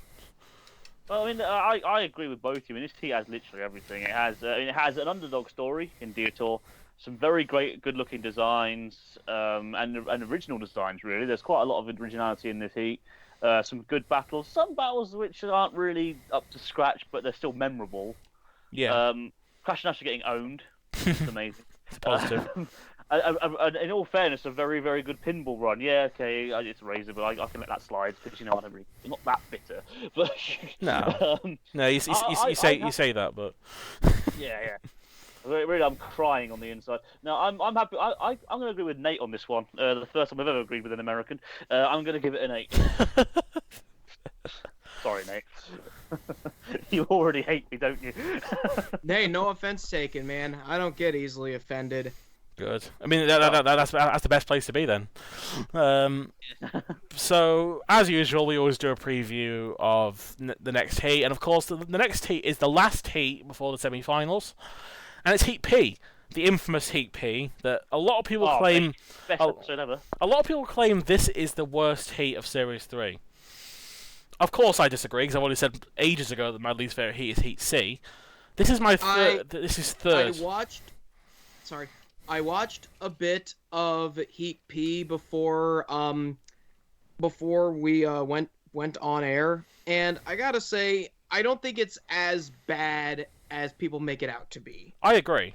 It's probably my third least favorite heat of this series, after L and C, for me. Purely because I think, unlike C, L and P both have something in common, is that they both have a lot of robots with weird-looking designs to a degree. Like, there are some weird-looking robots. The battles are crap, let's face it. The battles aren't good. I'm not going to sit there and go, oh, these battles are amazing, because they weren't. There's no battle in this entire heat where I go, I love that. But at the same time, I don't really... I just never hated this heat, really. I can never bring myself to say I hate Heat P like everyone else does, because it's almost become overrated as a hated heat for some reason. I think it took until like when Mr. Psycho was going for the heats, he started when he got to Heat C, he said this heat's terrible. And I was like, I realized myself, I haven't watched that heat in ages. So I decided, like, halfway through the video, rewatched the episode, then came back and I was like, I'll never look at this heat the same way again. Oh god. And then going through the other heats, I was like, nothing really beats Heat C for me, honestly. For the worst. I don't know what your opinion of it, Anderson, is, but it's still my least favorite episode of Series 3, but I'm going to go on and say it's by no means my least favorite eepisode of all time. No, there are much worse contenders much better contenders for that award. For example, Heat C of Series 4. Definitely. quite a few heats from Series 5, I think, are definitely worthy of mention. The- Well, the- not quite a few, but there are a couple I'd like to mention from Also, there. also the featherweight heat from Series 1. Oh, definitely. Heat yeah. L of Series 2. The New Blood final. Heat A of Oh, Series God, 2. the New Blood final. Heat A of Series 2. There's so Heat A many of bad. Series There's so many 2. worse heats. I think. The Forces special in Extreme 1. Like in comparison to all the heats in Series 3, it's not very good.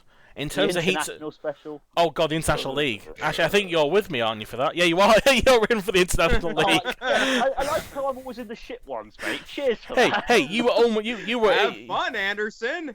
Oh, yeah. All right. I'm going to sound like your mum here, but don't have that attitude to me, Anderson, because you were originally in Heat P, but then I noticed you were like millions of heats in a row, so I had to break up a Yeah. bit. So Sam is actually taking the bullet for you, not you. So you know. Yeah, but you could have left me, semi-final 1, but no, you had to take that away too. No, I don't mind. I'm only joking. Yeah, you get the grand final. Plus, you get to decide the awards as well. So don't be complain. Because remember, remember the grand final person does that. So don't worry. But yeah, we'll go for the robots very briefly about of Heat P. Of course, the winner is Trident, one of the worst winners of Series 3. Not as, but I think it's worse than Blade, honestly. It is worse than Blade. Yeah. I mean, I don't hate Trident though. I think it's No. If anything, I kind of respect it for being such a crap winner. Yeah. And again, whilst it is a crap robot that did win a heat, again, it's a bit like Dietor and this heat. It did win both of its battles legit. Yes, it They did. were legit. So all 3 of its battles were legit wins, in my opinion. Yeah, It was winning against Dreadnought before Dreadnought broke down. It pushed Victor into the pit. Kind of Victor's fault, but we'll glaze over that. And it immobilized Tuntaron in 1 hit. So I mean, again, those don't really scream, opponent of the year, but it did win legit. Yeah. And it looked like a bread bin on wheels. Also, they also withdrew from Series 4, just like Blade did. And unfortunately, Yes. we never saw him again. But that's how it happens sometimes. I mean, I love the pointless third wheel on it. Like it's invertible. Like, what was the point of having the 3 wheels? I don't get it. I've seen wheelchairs that have wheel configurations like that. Like at my church, there was this one woman who had a 4-wheel wheelchair, and the 4 wheels were able to articulate. It helped climb stairs, but that wheel configuration plus that giant butt that it has at the back, that's not going to get you up a flight of stairs, Trident. It's a really weird setup for the wheels. Like it begs to have wheels at the back, but it just has a little caster. It's really awkward looking, but again, I'm gonna say this about Trident because I'm not in the next heat.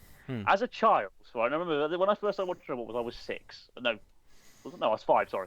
So, no, I was 6. Sorry. So, yeah, don't hate me for this. And obviously, like I said, I started from Heat I onwards. So of course, I miss Hypnodisc, I miss Chaos 2, I miss Mace, I miss all some of the more famous semi-finalists from this series. And of course, watching this heat, I saw it beat a robot with 1 hit and then own its next 2 opponents. So here I am, semi-final time, thinking that this is like one of the most hench robots I've ever seen in my life. And of course, I'm seeing it go against Chaos 2, and I'm like, well, Chaos 2 has no chance here, does it? And it owns it in a matter of seconds, and I'm just like, How wrong you were. oh, there you go then. well, you predict the innocence of youth. Exactly. Innocent So, youth. there you go. That yeah. And also, I thought Chaos 2 didn't stand a chance, and it got owned in a matter of Wow. seconds. So there you go. speaking of very mediocre robots, Dreadnought.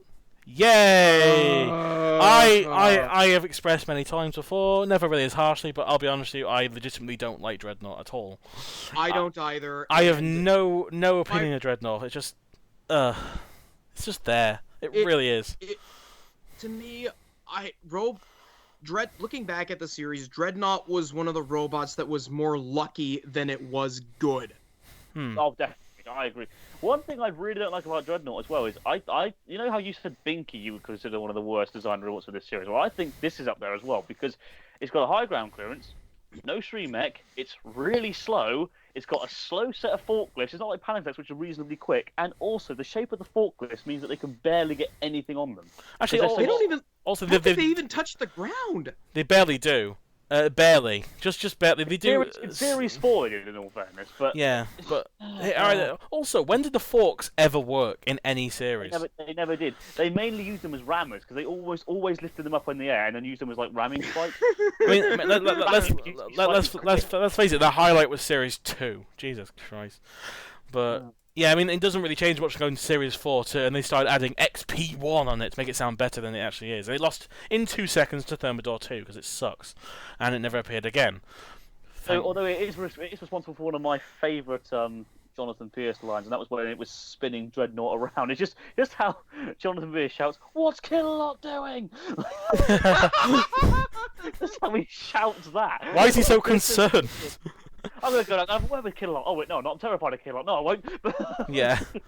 And then also there is the sequel to a robot. Right, out of all robots to see a sequel, Victor 2. The robot that kills itself. The robot that has got bent wheels, looks like a coffin, and as I described that right in Heat A, and it still looks like a coffin. And even worse, its own weapon took out its safety guard. Why would it do that? Why would you have your own robot destroy your own weaponry? It's stupid. So I'm going to say this now, though. This is literally like the next one that these guys entered with is like a massive leap of difference. Yeah, they entered with Kraken in Series 7. It's funny how Victor and Victor 2 honestly don't look... They look identical. Like, this seriously... The only difference is the flare, I think. And also they've got better wheels, and that's it. It's just... Yeah. I still question what the point of the Victor design really is. It's just a weirdly awkward shape. Like, the wheels are bent, it's got a really high ground clearance, the weapon's useless and too high up. It's got this weird... Bit like Trident, a weird like back end that's so big but doesn't really do anything and only has a caster on the back of it, and it's always spins. Such a basic name. And it spins around constantly, and it spun itself into the pit. So, yay! They may have well just rigged the weapon up to the safety link and just have the spinner yank it out with the way it worked. No. Tell you what, no. Why go that far? Why not just do a max damage and just not put the damn thing in the first place? Why not just do that? I mean... Oh, and if you watch Max Damage Team, I do not apologise. No, idiots. Well. please don't. Another robot that again is a thing is Ratus Ratus. But looks wise, it's pretty decent. No. Actually, to its credit, it's pretty fast. It was actually recently fast, but it's a better robot than I think it gets credit for. The only problem I have with Ratus Ratus is that his nose is longer than its spikes, so its spikes will not hit anything. Also, it is badly built with the fact that the armor just fell off it. And it didn't move the next round. Yeah. The whole thing just fell off. Like, it just set on fire. They went over the flame pit as all the electronics were just completely exposed. It just seems like a... I mean, also it was too long. They had to cut this robot in half because it couldn't fit in the boot of the car. So imagine how long it would have been. It's already 1.37 meters wide, long, already. Imagine how long it was before. It was like 3 meters. Yeah, 3 meters. Yeah. I mean, Jesus, this thing's massive. And of course, after because they stupidly built the robot wrong and also went into the flame pit, it didn't do anything in the second round. Shout out to being the only robot from Guernsey, though. Yeah, that's true. Guernsey. I thought Warwickshire had it bad, but good God. And also another fun fact, which is a really weird fun fact. I noticed this on the wiki once. Ratus Ratus, the 2 team members from Ratus Ratus, their names mistakenly appeared on the team names for Prizefire in the last heat. They did. Yeah, even though there's like 3 guys on Prizefire, these 2 guys' names appeared for some reason. Yes. Producers. To be fair to Ratus Ratus, though, I really liked the team. Oh, they're great. Like, yeah. They were so much fun. Like, yeah, our robot is based off of the bubonic plague, so we're gonna pretend it came from, like, the Dark Ages. It's back from the 13th century. But, hey, it got a good chuckle out of me, so, as I said, it's a better robot than people give it credit for, even though it really is not that good. Yeah, and unfortunately, they never managed to qualify for Series 4 and 5. Even though in Series 4, they actually beat Dominator 2. So in the only all right, okay. It's not as bad as you think. It's because the removable link fell out in the qualifiers. Oh, okay. But it's because the qualifiers are based on audience voting, and people voted Dominator 2 in over Ratus Ratus. So, and I have no information about the Series 5 one though. But yeah, I know. They technically have beaten Dominator 2 at some point, so let that sink in. That. I know. Seen Dominator 2. That's horrifying. I always think they should have like filmed the qualifiers and let us look at them, like a DVD extra or something. I'd like to have seen that. Like see the other robots didn't make it in and all that. They should have filmed the qualifiers like F1 or something, where they actually film show the qualifiers, and then afterwards we get to see who managed to make it through to the series. That'd be quite cool actually, but. And then obviously we have probably I think probably in the top 10 blandest robots to ever appear in Series 3, Psycho Killer. The name alone is so boring. The robot is boring. If you break down before Dreadnought, you're doing it wrong. Yes. And also the axe got cut off pretty unfortunately by. It's so it was so unfair as well. But and it's just like this robot. I think this robot is just so boring. Seriously, I just don't have anything interesting to say about it. It's just this generic wedge axe spot. It looks like an LSD trip. Kinda does. It looks like some kind of Picasso painting. That's what the team went for in their interview. Well, see, I know my stuff. I try not to watch Heat P because I don't really want to, Because I don't want to. Yeah, I just don't want to. Yeah, because there's no witty pun there. I just don't want to. Also, yeah, this robot is heavy. It's like 83.3 kilograms. That's the weight limit. It is a big boy though. It is massive. And after all that, I did fuck all. So. Also, it has the same ground clearance as Crash and Nasha. Somehow, how? No, bullshit. Variable. Bullshit. Its clearance is listed as variable. Yeah, it's clearly like they clearly could have just measured like the back, but this was the last one of the day they were going to do the way. Oh, you know what? Fuck it, I want a beer. Let's just say variable and leave it at that. Yeah. Same ground clearance as Radis. Theirs was also variable. Jesus. I think Terrapin was variable as well because it could lift up and down. I think that one made sense. That made sense though. That made sense. Also, I'm going to call. Yeah, but also I'm going to call out bullshit that they've only got a 1 centimeter ground clearance dreadnought. No. But who else? Maybe that's how many centimeters off the floor its forks were. Maybe. Yeah. Who's left? Oh, actually, the most unfortunate robot of this, or possibly of the whole series as well, Scarab. This is gutting. This, in my opinion, could have won this heat. If it didn't get stuck on those fucking floor spikes, I think this could have won. This was the predecessor. This is obviously the spiritual predecessor of Can Opener, in many ways. Let's think about it, right? I think that it could have easily taken out Trident, because Trident's armor was literally like paper. Let's be fair now. Yeah. I think that it could have. Well, Dreadnought would have died even if it didn't, get destroyed by it. So there we go. They're out. And I think it would have had I don't think it would have beaten Chaos 2, but it would have given it a good go. I mean, it was invertible. Actually, also, this team never appeared again, which is a massive shame. Like, it is a very big shame. Also, this is really annoying because it's also got the same name as Scarab from Series 1. Except with a K instead of a C, which is weird because one robot's way better than the other. And the middleweight shuttlebot from the Dutch Wars. Which actually was interesting looking at least, but... and then, obviously, there is... the other unlucky robot of this heat, actually the only robot to actually go anywhere outside of this heat really is Smidsy. Sorry mate, I didn't see you. Clearly the biggest sufferer of interference of the entire series. Oh yeah, this thing just was not going right at all, was it? I mean, it was 1 minute to barely moving, and the next minute it flew off to the side of the arena. Yeah, and then Dead Metal Cab put out its misery and put in the pit. Signal issues, didn't they? They kept getting signal problems. Yeah, they really did. I mean, I was saying Dead Metal finally put them out of the misery and put them in the pit because they were not doing anything. Also, there's a bit of Dietor fur as well, I've just noticed on the picture. A tiny little bit on the jaw. I think the most interesting thing I could say about Smidsy was the fact that in the sumo in Series 4, it actually did the salt breaking thing, where in sumo wrestling, before they wrestle, they throw salt onto the floor. Yeah. So what they did was, if you watch closely, they had these two little canisters. Yeah, I saw that, yeah. Opened them, and then they crushed them on the mat as they continued. So basically, they threw salt out on there. Cool. Also, they did have one of the best runs of the sumo in Series 4. They were very unlucky. They were one of the best. Putting them and Onslaught as some decent runs as well, but. And they did the best ever multiple release hit. Oh, the drift. They just drifted into it. Also, hands down, the best robot not to win a heat. In my opinion, hands down, the most unlucky, could never catch a break robot. I mean, Series 4, who'd you go against? Oh, Panic Attack, former reigning champions. Great. Okay. All right. Maybe we'll do well in series. For that as well. I'd say can openers up there for that as well because Can- they never yeah. want to. They won 2 friggin' annihilators. Yeah, I'd agree. Then in Series 5, who is it? Oh no, it's Chaos 2 this time. Great. Chaos, yeah. And they even got a rematch of Chaos 2 because they both broke down at the same time, and they still unfortunately got flipped out of the arena. Then in Series 6, it was Dominator 2. Oh, come on.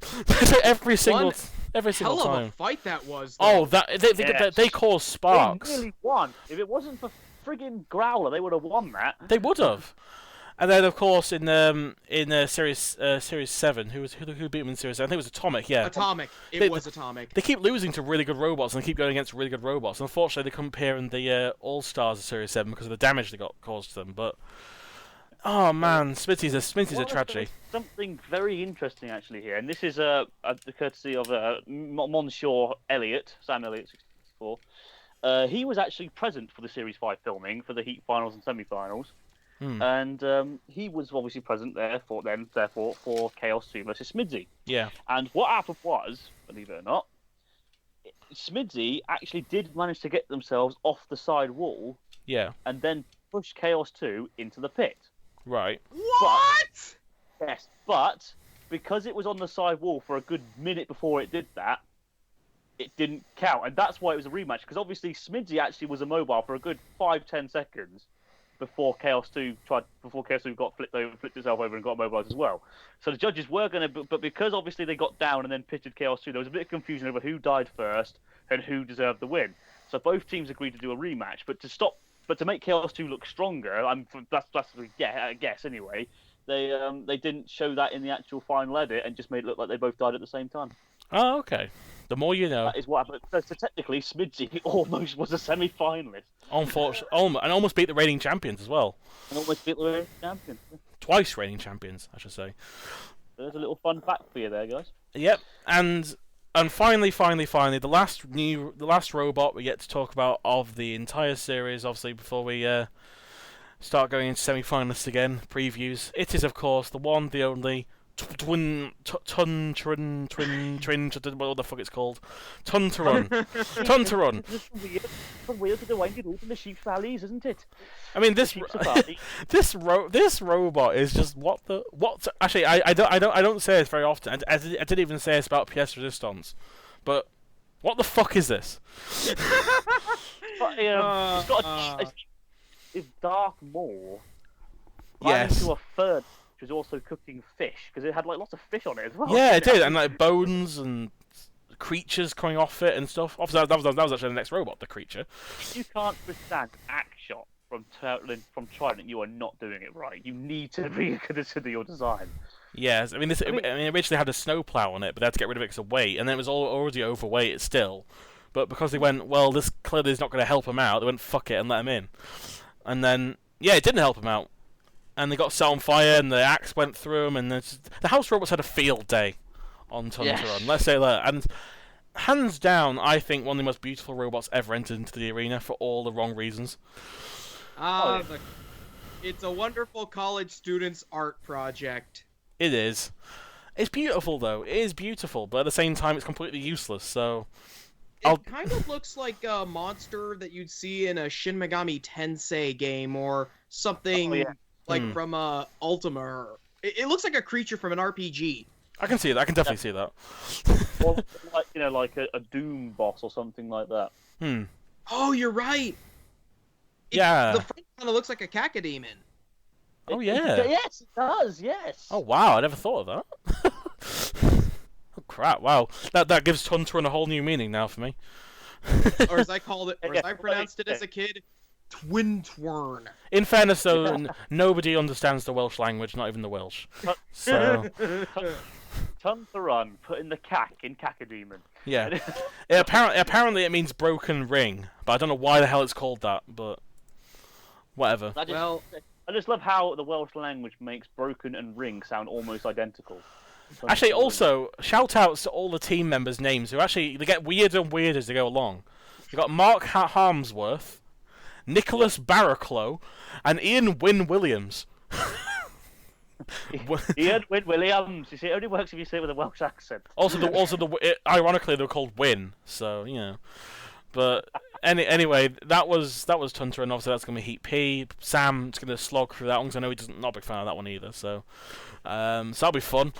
But yeah, so that was Heat O, an eclectic mess of fun battles, Deitor, Razor, and Crash and Asher going flying halfway across the arena. It was fun.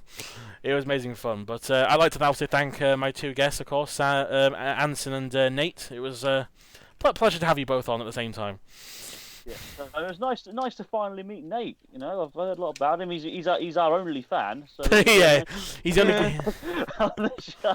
I'm just picturing everyone in the comments saying, "Oh God, who's that annoying guy from New Jersey? Get him off! Nobody wants to hear from him anymore." Nah. Oh, a question. You like hockey, right? I'm a big hockey fan. Yeah. Yeah. Are you a Devils fan? Let's go Devils! Yes. Oh God. I'm a Devils fan too. Oh my God, Anderson! Yeah. This is awesome. I like you. That's cool. Okay. I only like you now that you support the same team as me. I like that. We support the same team, same robot. Oh, see, it was meant What to be, devil? wasn't it? Which Devils though? The Jersey Devils or the Cardiff Devils? Cardiff Devils. Cardiff Devils. No, definitely Jersey ones. Yeah. I didn't even know Cardiff had enough people to make a team out of it. It's great. Well, three of the substitutes are sheep. If that makes any sense. I mean, there is that. They're really bad though. Yeah, there is. I mean, to finish off the podcast, there's that joke I heard someone tell me once. It was what do you call a sheep tied to a lamppost in Cardiff? Go on. A good time. Anyway, with on that bit of what do you call a sophisticated person in Lancaster? oh, Out God. of place. The sad thing is, you're completely right. You're saying that that's me, in fairness, but Yes. Lancaster, you tried. What do you call a virgin in Southampton? Oh God, there we go. Not Oh, all right. We'll stop bashing random places in the UK, and I think we'll end this off then before we start offending every single place in the world. So I'm You're next. obviously I'm Jimjamatic signing off. Thank you, Anderson. Yeah, thank you for having me on again. It's been a pleasure. And Nate. Otaku Nate. So long, farewell, auf Wiedersehen, goodbye, and in a greeting that I have picked up from Mystery Science Theater 3000, watch out for snakes. we have a fun time here. We really.